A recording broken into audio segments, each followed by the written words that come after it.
দর্শক, আজকে আমি চলে এসেছি কুষ্টিয়ার সেউরিয়াতে, লালন ফকিরের আখড়াতে। আপনারা চাইলে লালন শাহের মাজারও বলতে পারেন। যাই হোক, আমরা কুষ্টিয়ার লোকাল মানুষ এটাকে লালন ফকিরের আখড়াই বলে বলে অভ্যস্ত। প্রথমেই লেখা আছে, দেখেন, মানুষ ভজলে সোনার মানুষ হবি, তার গানের একটা চরণ এটা।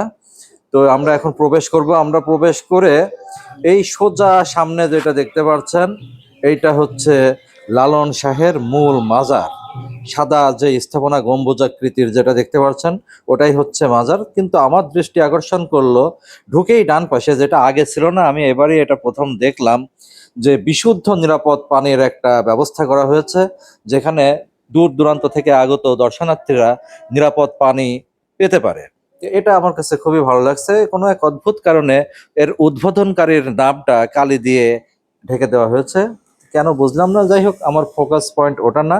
সামনে দেখতে পাচ্ছেন যেটা, এটা হচ্ছে লালন শাহের মাজার। কুষ্টিয়া ছেউরিয়ায় এটা অবস্থিত। আপনারা মজমপুর গেট থেকে 30 থেকে 40 টাকা রিক্সা ভাড়া দিয়ে এই কুষ্টিয়া ছেউরিয়া লালন ফকিরের আখড়াতে চলে আসতে পারবেন। দর্শক মণ্ডলী, আমার সামনে যেটা দেখতে পাচ্ছেন, যে একজন মহিলা এবং একজন পুরুষ মাজারে এসে যেই ভক্তি শ্রদ্ধা জ্ঞাপন করছে, এই স্টাইলটা কিন্তু ডাইরেক্ট শিরকের পর্যায়ে পড়ে। এই সমস্ত কারণেই কিন্তু যে কোনো মাজার বিতর্কিত হয়ে থাকে। যাই হোক, আমি এই পুরুষ ব্যক্তিটির সঙ্গে কথা বলার চেষ্টা করলাম।